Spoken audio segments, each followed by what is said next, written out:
Okay, so welcome to Intergenerational Politics with Jill Wine-Banks and Victor Shi, where we host weekly political discussions that are engaging and relevant to all generations. This is Victor Shi. I'll be an incoming freshman at UCLA next year. I was elected as the youngest Joe Biden delegate here in Illinois. I'm also the proud co-host of this podcast with Jill. Jill, before we get started, do you want to introduce yourself to our audience listening today? Sure. Good morning, everyone. I'm Jill Wine-Banks, and I was also a Biden delegate and the whip of part of the delegation. I'm also the author of The Watergate Girl, based on my experience as a Watergate special prosecutor and trial lawyer during that case, as well as General Counsel of the Army in the Carter administration and Deputy Attorney General of Illinois, and many other things, including the ABA. So welcome to everyone, and a special welcome to Steve Schmidt, our special guest. Yeah. As always, we want to thank you for listening to Intergenerational Politics. To support future episodes of Intergenerational Politics, please consider rating and subscribing to us on Apple Podcasts or other podcast platforms. On our show today, we will be discussing the recent RNC convention, as well as how Biden can win big in November by turning out not only Democrats, but also independents and Republicans to vote for him, and down ballot candidates as well. A couple of weeks ago, we had your good friend, Rick Wilson, on, who is one of the co-founders of Lincoln Project, on the show to talk about the DNC convention, as well as Lincoln Project ads. Today, we could not be more excited to have on another co-founder of the Lincoln Project, Steve Schmidt, with us today. Steve really needs no introduction, but for those of you who may not know Steve, he is a communications and public affairs strategist, having worked on numerous Republican campaigns, including former President George W. Bush, Governor Arnold Schwarzenegger, and Senator John McCain's. Today, Steve is an MSNBC legal analyst, appearing frequently on the network. So thank you so much for being here, Steve. Great to be with you. Thanks for having me. Of course. So let's get right into the conversation. So you were a lifelong Republican until Donald Trump's presidency. What was the moment that made you leave the Republican Party?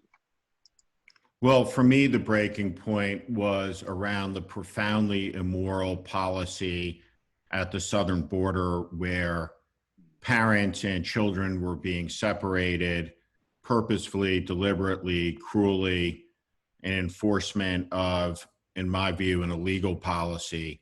And as a moral proposition, what was happening harkens to some of the darkest chapters in our history: the separation of families at the slave auction blocks and the abuses that took place against Native Americans and the child separation policies of the late 19th century. But when you look at the situation at the southern border, Donald Trump described for political purposes and actively actually deployed regular army units for theater, right, to the southern border, as he tried to gaslight the American people, believing that a marauding Panzer division was about to break through the southern border and to invade Texas, when, you know, in fact, it was poor and desperate people moving north. And the reality is that we have refugee laws and refugee policy, and some of those people would be able to meet that requirement and under law have an ability to present themselves for consideration at the southern border. And the sad reality is we can't let in every person who wants to come into America. We do and should have a legal process. It's important to know who's in the country. But these people, when they made it to the border, they were desperate people, poor people. And when they saw someone wearing a uniform with the American flag on the sleeve, they should have known that they were safe, not that they were at the beginning of a great trauma. And that immorality in that moment was finally, at long last, enough for me. Is that I think that for me in that moment, I believe that the Republican Party had become fully the vessel of Trumpism in the country and was irredeemable and needed to be burned to the ground. And it was a recognition, a sad one, that my side, my vision of the Republican Party in that moment also had lost, had failed, that an inclusive party that could appeal to minorities, to women, could appeal to young people, that vision and what I had fought for inside of Republican politics was just over. Yeah, obviously you are a traditional Republican, and last week was the RNC convention. So I kind of want to get into that before we move on. But so in terms of the RNC convention last week, I mean, was there anything that happened last week that made you feel like, maybe we could go back to where the Republican Party was before Trump, or, what were your overall impressions with the convention in general? Well, let's talk about what we saw last week at the Republican convention, because I think it's really consequential. You saw three things. You saw breathtaking lying. Breathtaking lying. You saw total lawlessness, disregard for federal law that prohibits the use of federal property, federal personnel for overtly partisan political purposes. And you saw the seizure of powerful symbols of the American Republic for perverse and rank political purpose, right? You also saw a political convention that had no platform attached to it.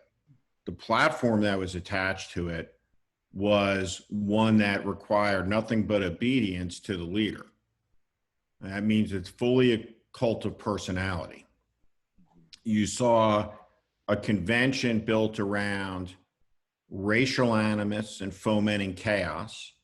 And the senior counselor of the president went on TV, acknowledged their view that the more chaos in America, the better it is for Trump. You saw the absurd spectacle of people that are some of the most prolific and best known liars in the country standing up to communicate that Donald Trump deeply cares about other people, cares about your family, cares about the country. And of course, that's an absurd proposition because we've all watched this. But at its core, right? What Donald Trump asserted in that convention is extremely consequential. He asserted, in essence, I am the truth, I am the law, I am the state. Which means that you saw fully one of the two great political parties embrace a cult of personality that's a fascistic enterprise at its core on American soil. You saw Trumpism as an ideology come into full blossom. It's not a new thing anymore. It's not just about grievance and about Trump finding his way to a point of view. It's a point of view that's now rooting, that's spread, that's toxic, that's cancerous in a democratic society, and it requires confrontation. Can't be confronted passively. Passive confrontation to that spreads it. And so that burden falls disproportionately on one person in this country at this moment in time, and that, of course, is Joe Biden. Yeah, for sure. I mean, to me as a passionate Democrat, the RNC was just unbearable. MSNBC had fact-check interruptions, which I found was really necessary. But like you said, what I observed was the constant lying, the telling of this false narrative, the creation of this deception alternate universe. But sadly, I fear that many of Trump supporters listening to the same speakers and not listening to fact checkers on MSNBC or CNN or other networks, that they buy into many of the arguments that were repeated throughout the convention, especially because the technique of propaganda works. And, they stayed on message last week at the RNC convention and really underscored that Democrats are coming for you. We are past COVID-19. Joe Biden is mentally unstable. Joe Biden and the radical Democrats will worsen the violence occurring on the streets despite all of this happening under Trump's watch. So I guess my question for you is, like, how big of an influence do you think this convention will have on the Trump base? And then more importantly, what impact will it have on Republicans who are turned off by Trump and thinking about thinking about who to vote for, and independents who are evaluating whether to vote for Trump or Biden? Well, so there's a lot in that.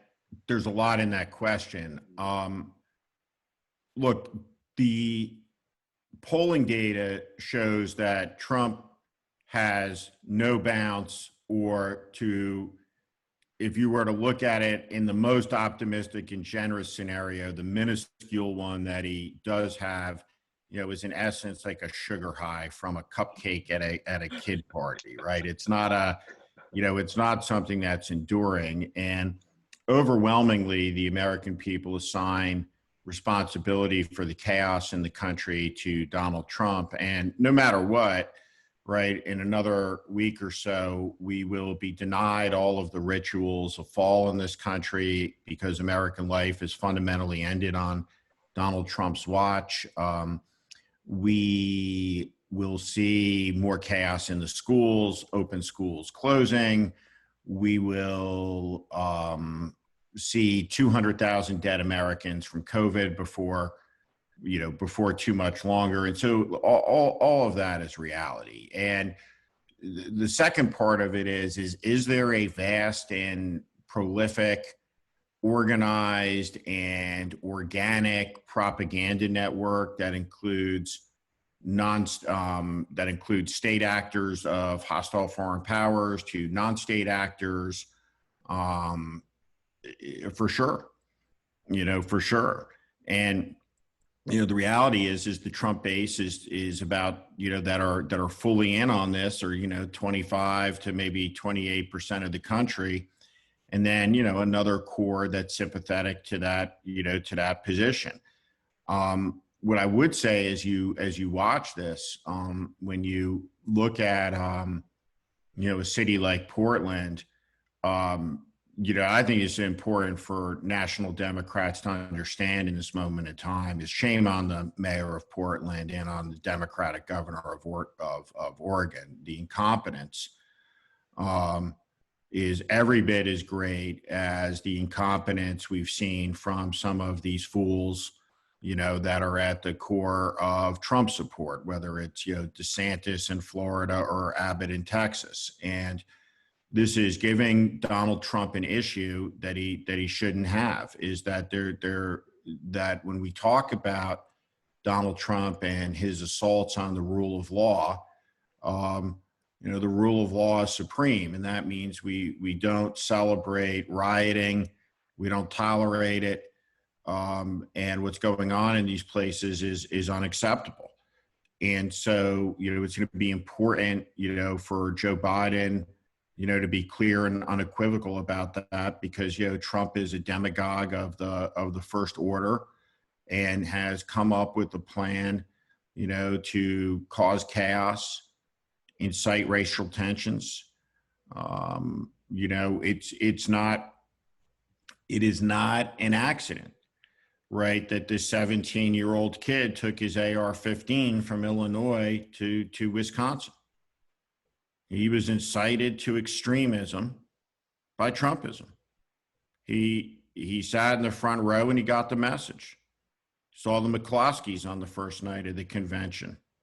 What do you think a mentally ill, isolated, loser kid wrapped up in Trumpism, like a Middle Eastern kid might be wrapped up in extremist Islamic ideology? Same thing, right? It's not the first one. Cesar Sayak, the synagogue shooter, right? All Trumpists.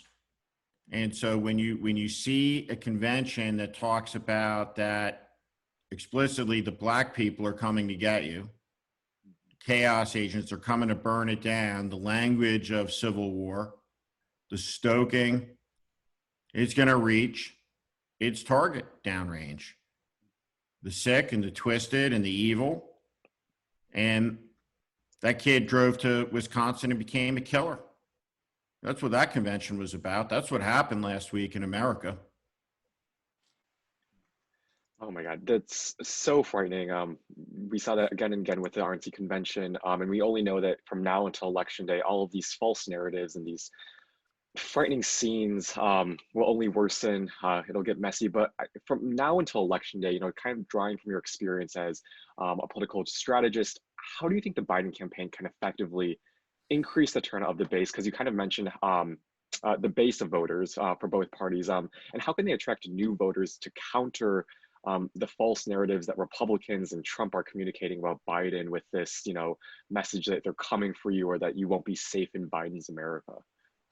Look, if it was me, right, I think it's to understand the potency of fear as a political weapon and how fundamental it is to any autocratic-ish moment.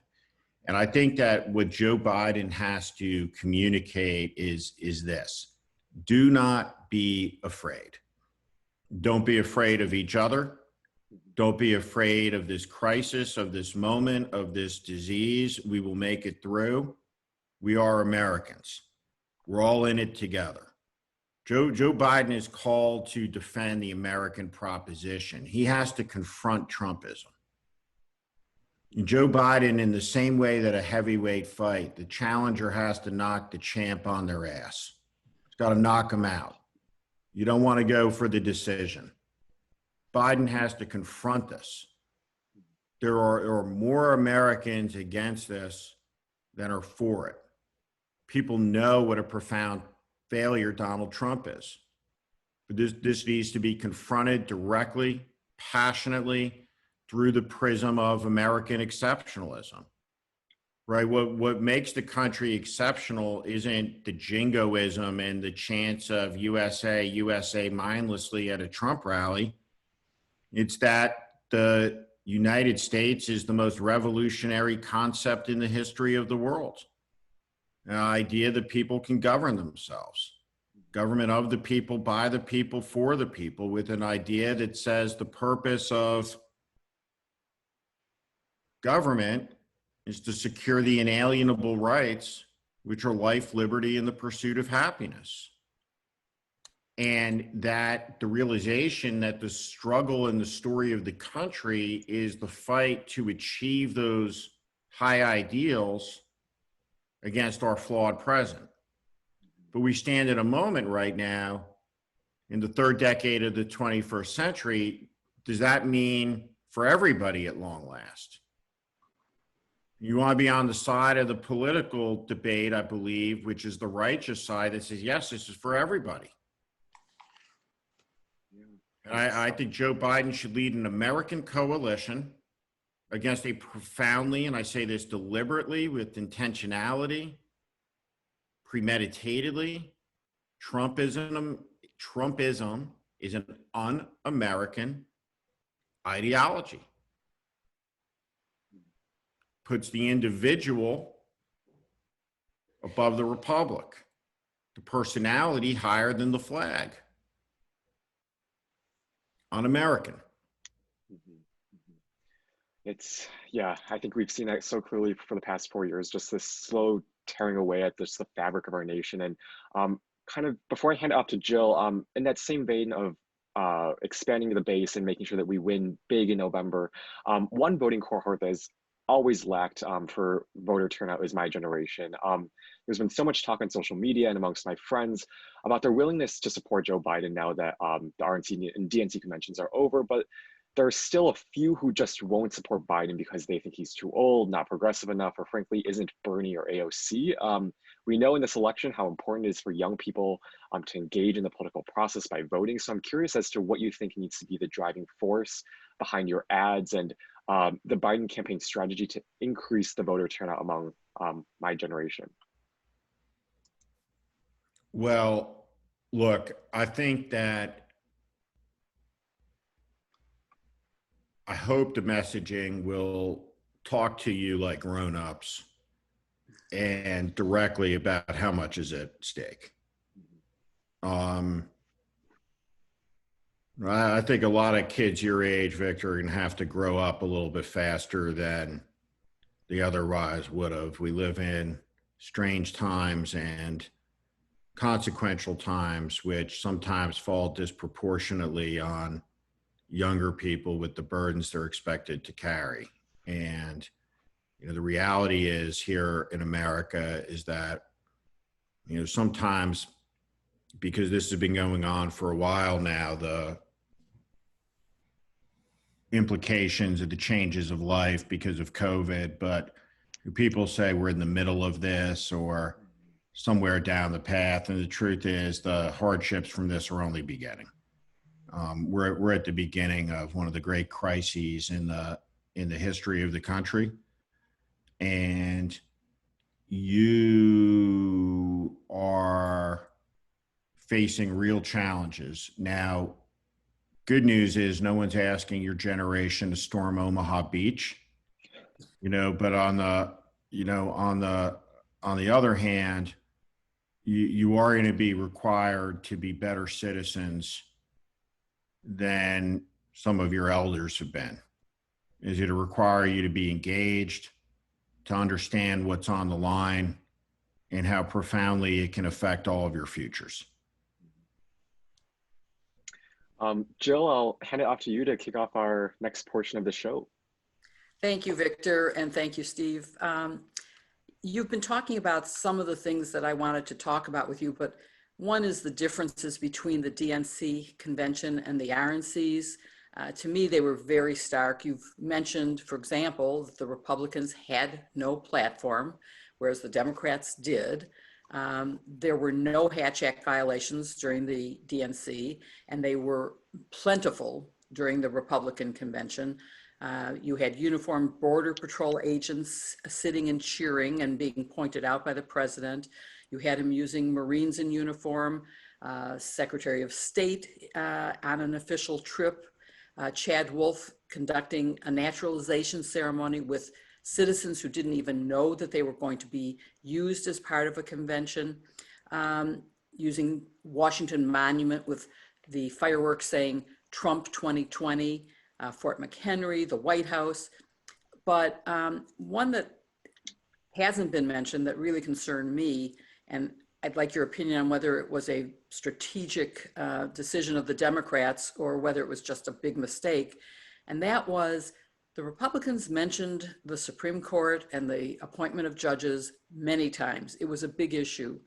And I missed hearing any reference to the courts, which I consider to be a very big voter turnout motivator to protect the Supreme Court and all the federal courts.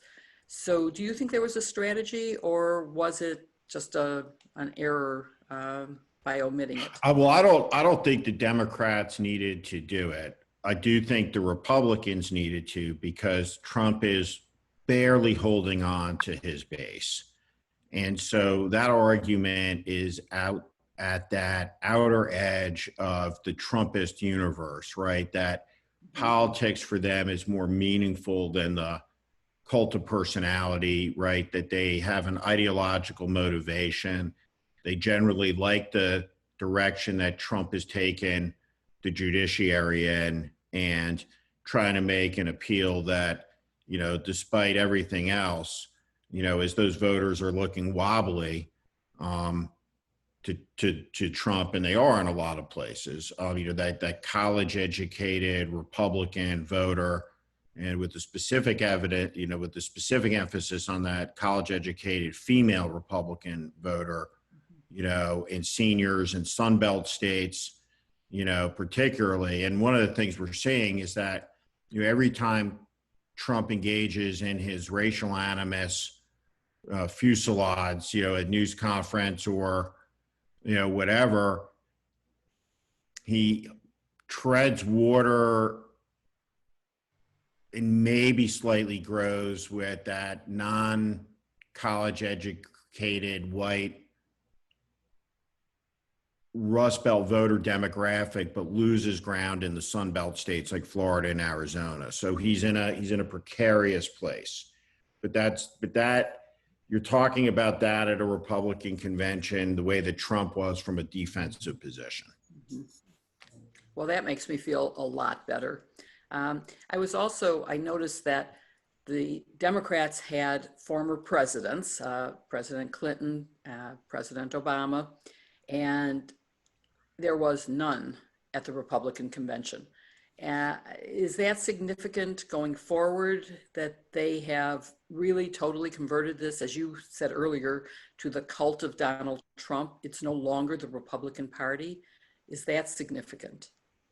Well, I think it's significant, sure, that, hundreds of former staffers to, President Bush, Mitt Romney and McCain signed an endorsement to Joe Biden. And, these aren't, an isolated couple hundred, people out there. Is that, certainly the Republican Party is a very different animal than it was a couple of years ago. It is what it is today. It is a Trumpist party. It is not a small L liberal party. It's not a small D Democratic, small R Republican party. It's a fascistic cult of personality. I mean, that's what it is that there's no check on executive power. It is a grievance, victimization ideology that's deeply pessimistic, right? At the foundation of the American dream is the idea that you can rise in this country. And you can, through hard work and determination, right? The American dream is very much alive, but it's harder to reach than it should be. And for too many people, it feels inaccessible. But what Trump is saying is that the most pessimistic critics of America say, which is that you can't rise here, that's all over, that you're stuck in the station of your circumstance, that like tomorrow can't be better than today, that there's someone holding you back, there's another group, right, to turn your anger towards other people, right? It's a profoundly un-American style of leadership comparatively. And, one of the differences, it's not just the Democratic convention and the Republican convention and their profound differences in 2020, is this Republican convention is more analogous to the German-American Bund gathering in Madison Square Garden in 1938 than it was to any political convention, any quadrennial gathering going back to the beginning of the modern televised age or film recorded age of the conventions. Right? The convention advanced fundamentally illiberal purposes that are at odds with the concepts of America's ideas, ideals, and small r Republican democracy.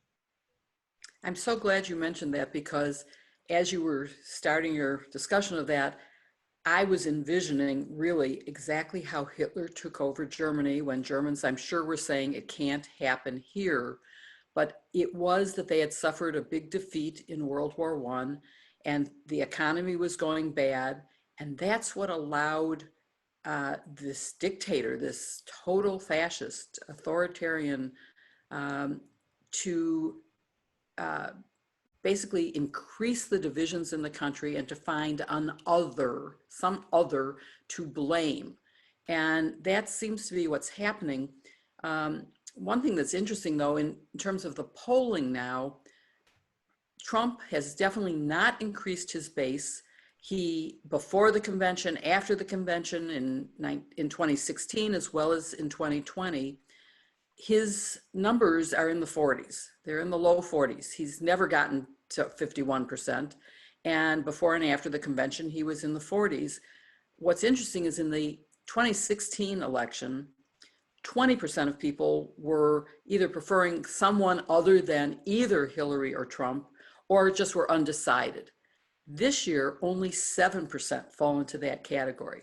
That means that we're fighting really over a very small percentage of people. And so the question for you, both as a political strategist and consultant, but also from a standpoint of someone who's created some of the most effective ads through the Lincoln Project, what would Joe Biden's campaign have to do to, first of all, increase his turnout? because it is really a turnout election. So the Democrats are the majority. If they turn out in record numbers, he will overwhelmingly win. But if they don't turn out, that's one thing. But the other thing is, how do they communicate all of the falsehoods, let's call them what they are, all the lies, all the delusions that are being perpetrated on the American people, things like Biden will create more chaos and cause more damage, when it is during the Trump administration that all this horror is happening. And so what's your advice to the Biden campaign on increasing turnout and getting the truth out? I think that, again, right, this is a ideological election, but it's not an ideological election between a liberal and a conservative, right, or a Democrat and a Republican.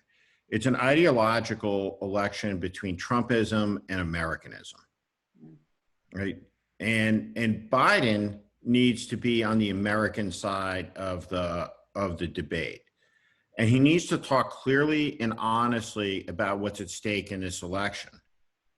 Right? We're in the early hours still of one of the most profound crises in the history of the country, and we're led by a fool, a malignant, incompetent, who has the blood of 140,000 people on his hands because of his profound, and I mean profound, ineptitude in responding to this. This did not have to be. Did not have to be. We have no chance of coming out of this as a country. We're going to lose the country with 4 more years of Donald Trump in there. We're going to lose the country. And so Biden needs to confront Donald Trump decisively. On the debate stage, it's going to be a moment where alternate reality and reality collide. So you're in favor of the debates going forward? The debates must go forward. It's a profound mistake to believe that Trumpism doesn't require confrontation. Yeah. All over the world, we see a rescission in democracy, and the blueprint that Trump is using is the strongman blueprint. Audacious lying, bullying, assertions of power, shattering of norms, co-option of the symbols of state, the pitting of one group against another. There has to be a fierce response to this. Hard-edged. Joe Biden, this falls on him in this moment. It just does, right? He needs to go where the trouble is. In terms of messaging, almost no one has been as effective as the Lincoln Project. And I'm just curious what you're going to be focusing on from now until Election Day, particularly if you have any plans about increasing turnout for voting by Democrats, independents, swayable Republicans. Do you have any thoughts on what Lincoln Project's going to do then? Well, we're going to try to keep trying to frame the race narratively. We'll be involved in a lot of Senate races. You'll see us getting our arms around some groups that it's important to drive turnout up with. For example, Puerto Rican vote in Florida. 400,000 Puerto Ricans live in Florida that didn't live there 4 years ago because of the destruction of the hurricane on Puerto Rico and Trump's profound mismanagement. So that'll be an important group. We look at various categories of seniors and our persuadable demographics. So we'll have a very surgical approach to turning out people, but also trying to frame the debate at a level that shapes the choice, right? That puts forward what the essence of the choice is over these next 65 days. Sounds good. So I'd like your opinion on something that's been troubling me a lot, which many things keep me awake at night now in terms of this upcoming November 3rd. But one of the things is that with Democrats saying to Democrats, vote by mail, and Republicans saying, that's ridiculous, you just go to the polls. I'm worried that on election night, because people are used to having instant results, that networks are going to announce the winner of the election, which would be based solely on in-person voting, which is going to be Republican.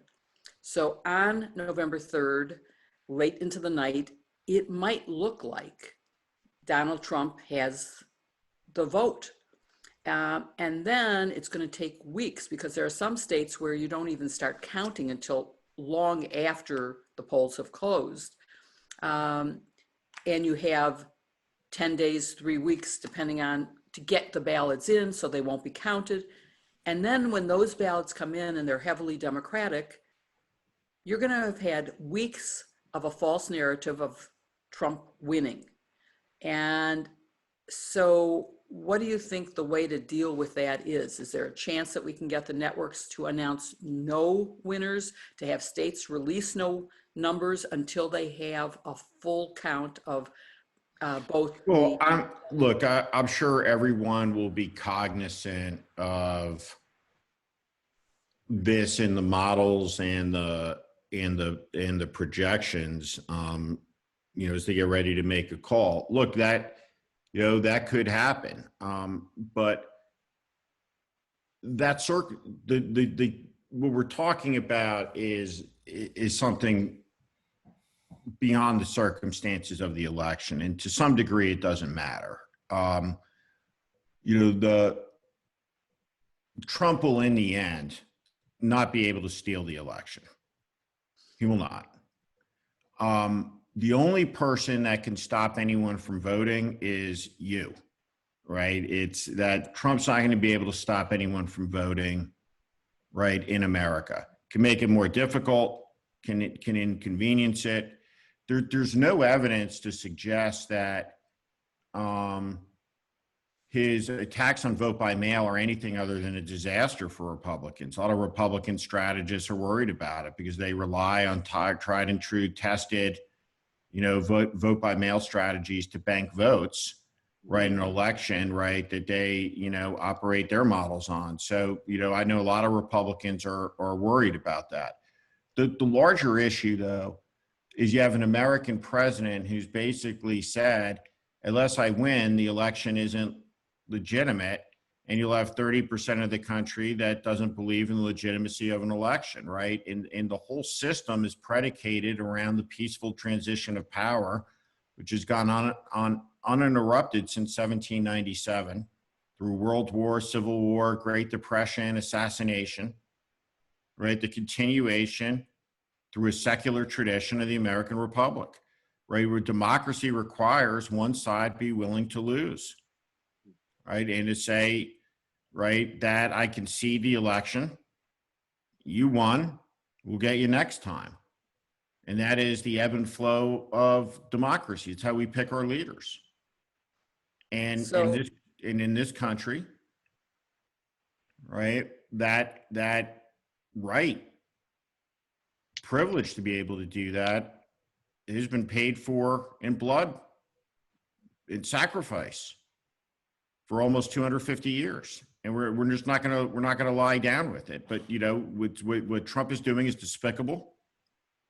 It's un-American, and it should be called out, and it should be repudiated. And there's going to be a moment in time after he loses the election, I think he's going to lose, where at long last, hopefully, you'll see some of these Republican enablers, collaborators, and complicit cowards finally, at long last, stand up and stop the debasement to Trump and say, no, in this country, this is how we pick a leader. You lost the election.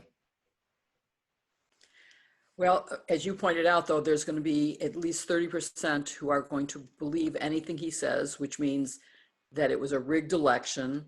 They aren't basing this on facts. They're basing it on the delusional vision presented at the Republican convention and constantly in all of the speeches that Trump does.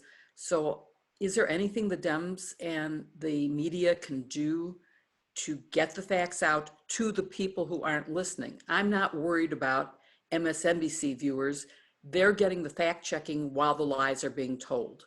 But I'm worried about the Fox viewers and people who just get their news through social media that they pre-select to reflect what they already believe. We have an enormous problem in this country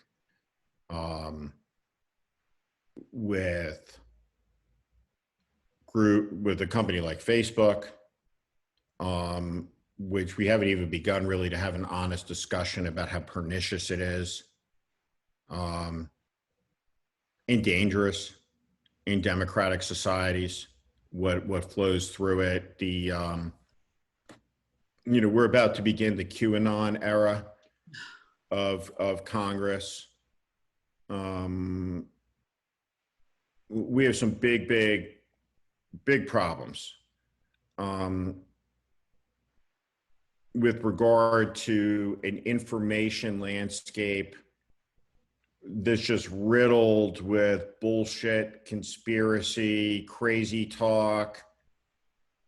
And I don't know what to do about it other than, in the end, we will not keep the country together if we can't tell the difference between lies and truth. Democracies sustain themselves on a foundation that's granite, that's bedrock, and that's truth. You can't have a democratic society without truth, because you can't have accountability without it, right? All autocratic societies are built on a garbage heap of lies, and Trumpism is built on a garbage heap of lies.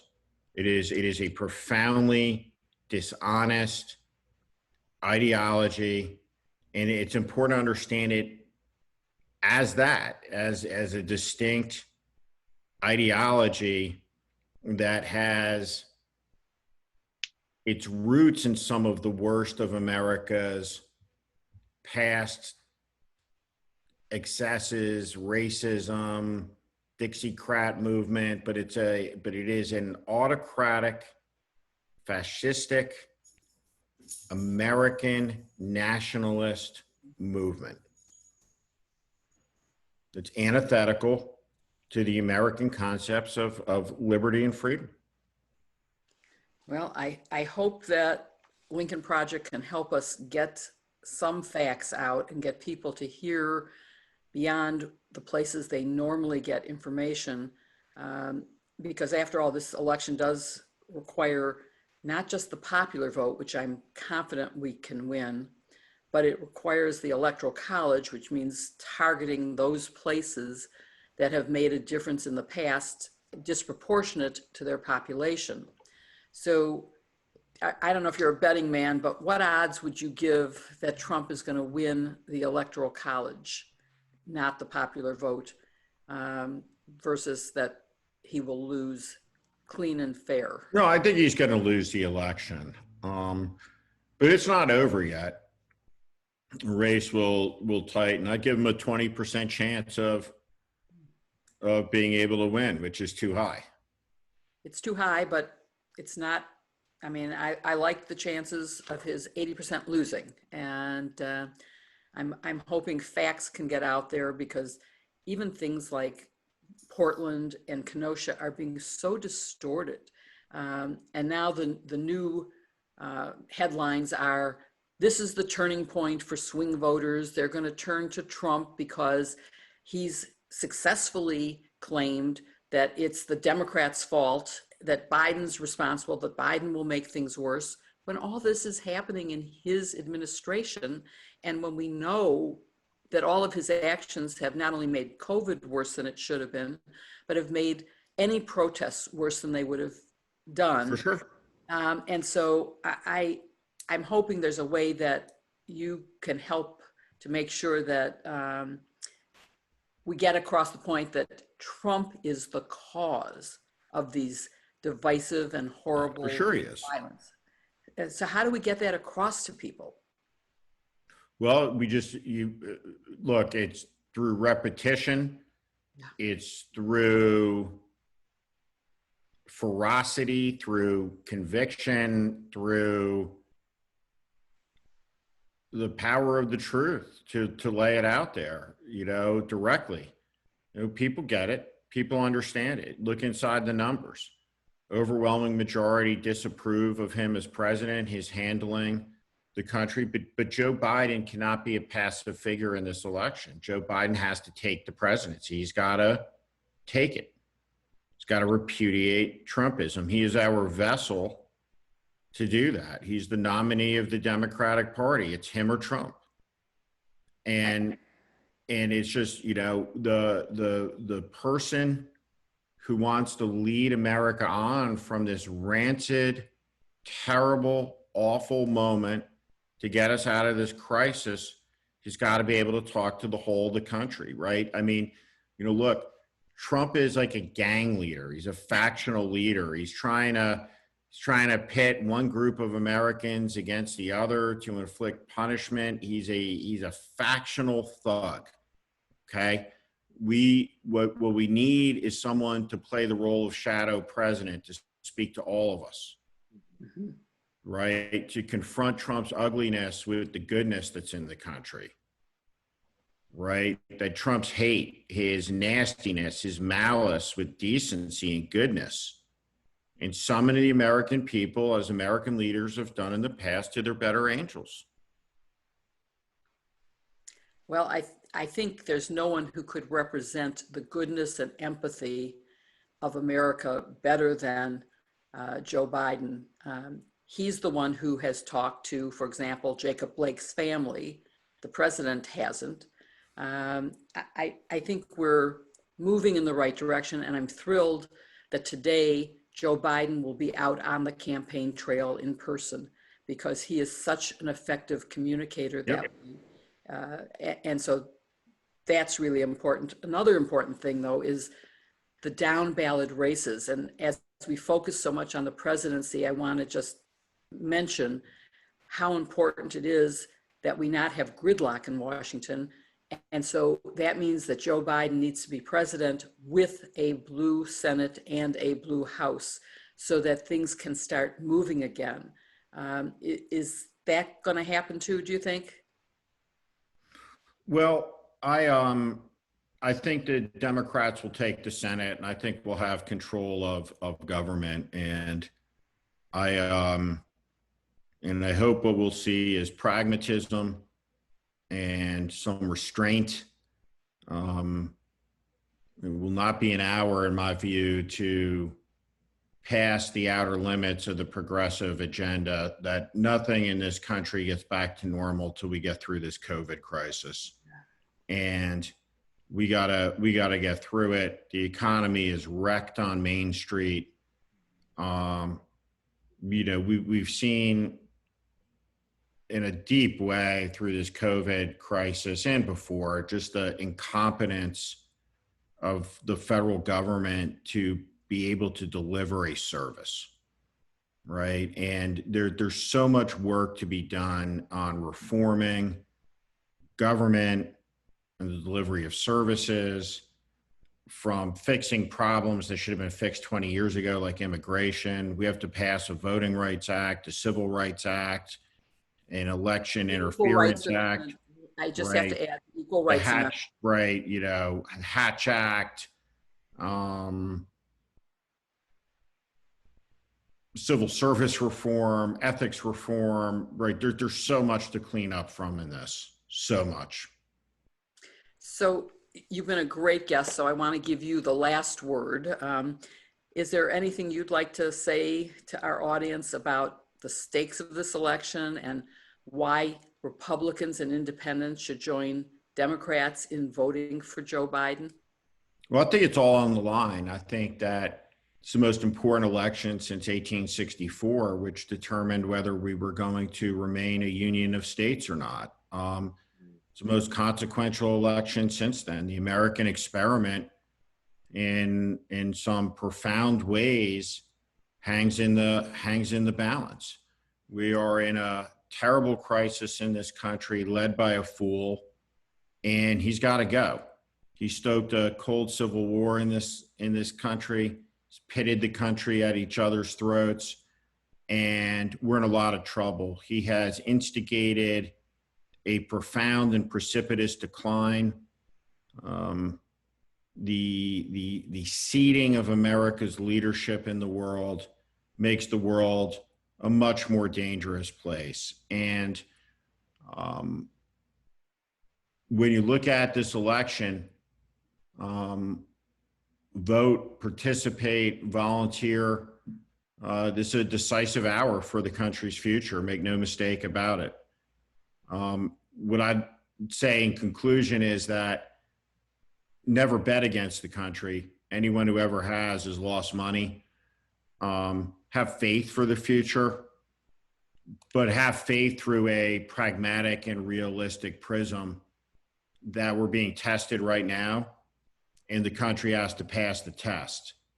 And the test starts with the repudiation of Donald Trump electorally, where the American people say that this was a big mistake. This is not the type of country we want to live in. He does not represent the type of values that are important, and he does not represent the United States. And if we do that together, we can start getting things going in the right direction again. Thank you so much. That was the perfect ending. We greatly appreciate you being with us and all the work that you've done with Lincoln Project, and hope that you will keep on fighting the good fight. Thank you. Thank you so much. We hope you listening also enjoyed this episode. Be sure to follow us on YouTube, Twitter, and Facebook, and send us suggestions, ideas for future topics, and speakers you would like to see via Jill, myself, or our website. Lastly, Intergenerational Politics is now on Apple Podcasts, so be sure to subscribe and rate our channel to support us. Thanks for listening, and see you on our next episode.